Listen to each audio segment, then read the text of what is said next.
नमस्कार, मैं चंद्रेश शर्मा आप सभी का स्वागत करता हूं दीपावली की इस विशेष प्रस्तुति में, जिसमें आज हम जानेंगे दीपावली के इन 5 प्रमुख पर्वों के महत्व, शुभ मुहूर्त और वास्तुशास्त्र के दृष्टिकोण से समृद्धि के रहस्य। क्योंकि दीपावली एक उत्सव ही नहीं है, बल्कि क्या है, ऊर्जा, शुद्धता और सकारात्मकता का संगम। तो आइए, सबसे पहले दिन की शुरुआत आज क्या है? आज है धनतेरस। धनतेरस को क्या बोला जाता है? धन त्रयोदशी भी कहा जाता है। आज भगवान धन्वंतरी जी का प्राकट्य दिवस, यानी कि उनकी आज जब समुद्र मंथन हुआ था तो वो कलश के साथ आज उनकी उत्पत्ति हुई थी। तो घर के अंदर भगवान धन्वंतरी जी का स्थान कहाँ है? उत्तर और उत्तर पूर्व दिशा के मध्य में, जिसको हम नॉर्थ ऑफ नॉर्थ ईस्ट भी कहते हैं। यानी कि किसकी दिशा है वो? हेल्थ एंड इम्यूनिटी की दिशा, जिसको स्वास्थ्य और आरोग्य की दिशा कहते हैं। लगभग 11 डिग्री से लेकर 33 डिग्री के बीच में घर के सेंटर से यदि हम देखेंगे तो ये स्वास्थ्य और आरोग्य की दिशा कहलाती है। यहाँ दवाई अवश्य रखनी चाहिए। दवाई रखने से यहाँ पर दवाइयों का परिणाम अच्छा हो जाता है। साथ ही साथ इस दिशा को स्वस्थ, एकदम स्वच्छ रखिए और व्यवस्थित रखिए। यहाँ पर कभी भी किचन और टॉयलेट नहीं बनाना चाहिए, वरना स्वास्थ्य संबंधित प्रॉब्लम्स हमेशा चलती रहती है। यहाँ पर लाल रंग भी अवॉइड करना चाहिए। तो देखिए, आज के दिन क्या करना है? सबसे पहले आज के दिन हम देखिए, झाड़ू तो खरीदने की प्रथा है ही। आज के दिन लक्ष्मी गणेश भगवान आपको खरीद लेने चाहिए। यदि जिनके पास चांदी या पीतल के हैं तो वो उन्हीं को दिवाली पूजन के लिए इस्तेमाल कर लेंगे। जिनके पास मिट्टी के भी हैं और वो खंडित नहीं है तो आप उनको भी आप इस्तेमाल कर सकते हैं दोबारा पूजन के लिए। नया परचेज करने की बिल्कुल आवश्यकता नहीं है। साथ ही साथ आज के दिन ये चीज दिवाली पूजन के लिए अवश्य खरीद लीजिए। क्या है वो चीजें? देखिए, 5 कमलगट्टे, 5 कोड़ियां, 5 गोमती चक्र, 5 हल्दी की गांठ, धनिया लगभग 50 ग्राम, 5 इलायची हरी वाली, 5 फूल वाली लौंग, पीली सरसों ले लीजिए लगभग 50 ग्राम, देसी कपूर, भीमसेनी कपूर जिसको बोलते हैं, एक गोल्डन पाउच जिसमें हम इन सब चीजों को रखेंगे, और दक्षिणावर्ती शंख। हर साल दक्षिणावर्ती शंख के बारे में समझाता हूं। तो यदि आपके पास पुराने किए गए हुए पिछली साल के पूजन में का दक्षिणावर्ती शंख यदि है तो उसको आप अपने पास रख सकते हैं। यदि वो खंडित हो गया है तो हटाकर नया परचेज कर लीजिएगा। तो दिन की शुरुआत जब आप शाम को पूजन करेंगे तो उत्तर पूर्व दिशा, नॉर्थ ईस्ट वास्तु डायरेक्शन, यानी कि 45 डिग्री के ऊपर घर में सेंटर से देखेंगे। 45 डिग्री कहाँ आता है? 45 डिग्री के ऊपर आप क्या करेंगे? एक दिया जलाएंगे, विजडम, माइंड और क्लैरिटी के लिए, इस पर्व के शुरुआत के लिए। और क्या करेंगे?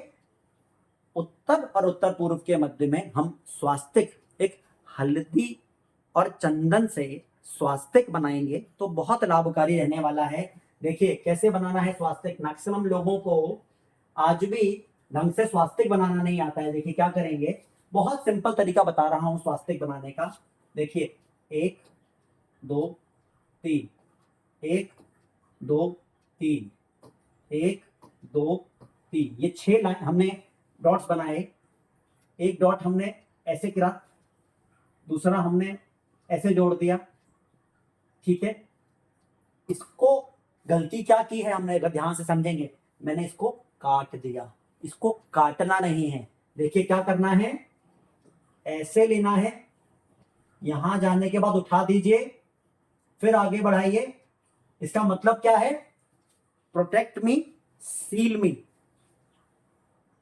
चारों ओर मेरे जीवन में चारों तरफ से सुख, शांति और समृद्धि बढ़ाएं, ऐसी मैं प्रभु से कामना करता हूं। और अनंत काल तक आप प्रभु से कहिए कि वो आपके जीवन में इसको एक स्पाइरल बनाते हैं, ताकि वो अनंत काल तक वो चीज चलती रहे और दोनों तरफ हम रिद्धि इस तरह से इसको ब्लॉक करके ये हमारा स्वास्तिक बन जाएगा।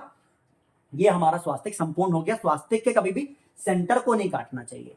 मैक्सिमम लोग आज भी स्वास्तिक बनाते समय उसका सेंटर काट देते हैं, तो नहीं काटना है। और हल्दी और चंदन से स्वास्तिक हम बनाएंगे उत्तर और उत्तर पूर्व दिशा के अंदर, बहुत लाभकारी होगा। आज की पूजा का शुभ मुहूर्त क्या है? 7:15 शाम से 8:19 रात तक। चलिए अगले दिन अगला पर्व कौन सा आता है? अगला पर्व है नरक चौदस। नरक चौदस क्या है? नरक चौदस यह दिन नकारात्मक ऊर्जा को सकारात्मकता में परिवर्तित करने का दिन है। आज के दिन भगवान श्री कृष्ण ने नरकासुर का वध करके धरती के लोगों को भयमुक्त किया था।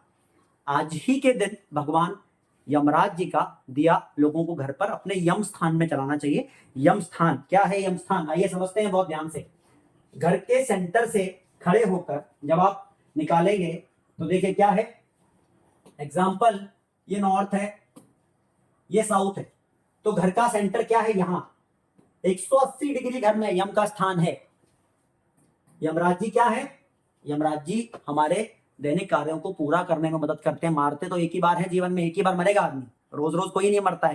रोज के दैनिक कार्यों को पूरा करने के लिए जब व्यक्ति जीवन में रात को विश्राम करने जाता है, उससे पहले कार्यों को पूरा करने की रिस्पॉन्सिबिलिटी किसकी है? यमराज महाराज की। तो क्या करेंगे? उनका भोग क्या है? हींग, थोड़ी सी हींग हम दिया जलाएंगे उस यम के स्थान पर। किसका? सरसों का या तिल के तेल का। और वहां पर हींग का भोग लगा के उनसे प्रार्थना करेंगे कि मेरे दैनिक कार्यों को मेरे जीवन में पूर्ण करने के लिए आपका बहुत बहुत धन्यवाद। यदि वहां पर काला और नीला रंग हो तो प्लीज वहां से हटा दीजिएगा, क्योंकि वो उस यम के स्थान को, क्योंकि वो साउथ डायरेक्शन है, जो कि लाल रंग वहां होना चाहिए, तो नीला और काला उसको हैम्पर करेगा, उसको नुकसान पहुंचाएगा। और क्या करेगा? ये दिशा अगर बड़ी होगी तो व्यक्ति प्रोकास्टिनेशन, कामों को टालेगा। ये दिशा छोटी होगी तो क्या होगा? व्यक्ति के कार्य पूरे नहीं होंगे, साथ ही साथ उसको अपने द्वारा किए गए कार्यों में कभी जीवन में क्रेडिट नहीं मिलेगा। आगे क्या है? पूजा का आज मुहूर्त यानी कि नरक चतुर्दशी वाले दिन 5:45 शाम से 6:13 शाम तक। अगला पर्व क्या है? अगला पर्व है अब छोटी दिवाली पूरी हो गई तो अब आती है नई मेन दिवाली, जिसको हम बड़ी दिवाली कहते हैं। भगवान श्री राम 14 वर्ष का वनवास काटने के बाद जब अयोध्या लौटे थे तो अयोध्या वासियों ने दिया जलाकर भगवान श्री राम के लौटने के उत्सव को मनाया था। उस उत्सव को क्या कहते हैं? दीपावली।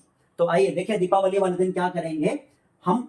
जो मैंने आपको सारा सामान लिखवाया था, उस सामान को आप इकट्ठा करके आप पूजन स्थान पर रख देंगे थाली के अंदर। और जब पूजा समाप्त हो जाएगी आपकी, जब आप सारी दैनिक पूजा कर लेंगे, पूजा रात की शाम की पूजा होती है, उसके बाद आप जो गोल्डन पाउच है उसके अंदर इस सारे सामान को भर देंगे। क्या क्या? जो देखिए सारी जो चीजें लिखी हैं मैं आप लोगों को दिखा देता हूं, ध्यान से देख लीजिएगा इसको, वीडियो को यहाँ पर स्टॉप करके। और उसके बाद दिशा क्या है लक्ष्मी और गणेश जी के पूजन की? नॉर्थ ईस्ट यानी कि ईशान्य कोण या पश्चिम वास्तु दिशा, दोनों में से कोई भी दिशा में आप पूजन कर सकते हो, बहुत लाभकारी रहेगी ये इस दिशा में पूजन करना। शुभ मुहूर्त क्या है? 20 अक्टूबर 2025 को जो दिवाली है उसका शुभ मुहूर्त है 7:08 शाम से 8:18 तक। ये दिल्ली के शुभ मुहूर्त हैं, जो दिल्ली या दिल्ली के आसपास रहने वाले लोग हैं उसके हिसाब से शुभ मुहूर्त है। किसी कोई बाहर है या कोई ये वीडियो देखता है जो बाहर का है, आप डालेंगे तो प्रयास रहेगा हम आपको उसका टाइम दे देंगे। और देखिए अब आपने जब ये सब चीजों का पूजन कर लिया तो आप उस पाउच में डाल के इस चीज को क्या करिए, तो मंदिर में रख लीजिए या अपने गले में रख लीजिएगा। पूरे साल ऊर्जा का स्रोत आपके घर में और आपके जीवन में बना रहेगा, माँ लक्ष्मी और माँ गणेश जी की कृपा से। देखिए इसके बाद अब क्या आता है? इसके बाद आती है गोवर्धन पूजा।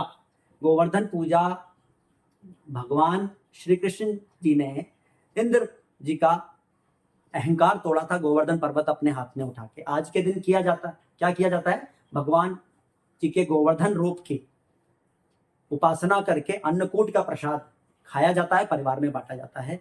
सबसे बेहतरीन दिनों में से एक दिन है कार्तिक मास की गोवर्धन की पूजा। बहुत शानदार और बहुत फलदायी है। यदि हो सके तो मंदिरों में जाकर, जिसके घर में नहीं होती है तो मंदिरों में जाकर इसके सहभागी अवश्य बने। आपके जीवन में आपको पॉजिटिव चेंज जरूर मिलेगा। और देखिए पूजन का समय क्या है? 3:29 से 5:44 शाम को गोधूली, ये शाम के वक्त का पूजन का समय है। और इसके बाद क्या है? भाई दूज, भाई और बहन के प्रेम के इस मिलन को क्या कहते हैं? भाई दूज की पूजा है। इस दिन क्या हुआ था? यमुना मैया ने यमराज जी को तिलक करने के लिए, यमराज जी यमुना मैया के पास गए थे, तो जब उन्होंने उनको तिलक किया था तो उन्होंने, यमराज जी ने बोला था जो बहन अपने भाई को तिलक करेगी इस दिन तो वो भाई को कभी यम भय नहीं होगा। तो आज का जो ये भाई दूज आएगा, भाई दूज के दिन क्या होगा? 1:13 से लेकर 3:28 दोपहर को क्या है? पूजन का और तिलक करने का बहुत ही शानदार मुहूर्त है। साथ ही साथ सेंटर में एक दिया जलाएंगे और चारों दिशाओं में दिया जला के अपने घर के हम इस पूरे उत्सव को संपूर्ण करेंगे। भगवान श्री राम, माँ लक्ष्मी, भगवान गणेश आपके जीवन में सुख, शांति और समृद्धि इस दिवाली बरसाएं। खूब धन, वैभव और कीर्ति इस पूरे वर्ष आपके जीवन में आए। बस इतना सा ध्यान रखिएगा, पटाखे छोड़ते समय अपने बच्चों का ध्यान रखें, बहुत ध्यान से इस उत्सव को मनाएं। मौज लेनी है, परेशानी क्रिएट ना करनी है, ना तो अपने लिए ना दूसरों के लिए। बहुत बहुत शुभकामनाएं, शुभ दीपावली। ध्यान रखें, स्वस्थ रहें, मस्त रहें। Stay blessed, stay happy. Thank you very much.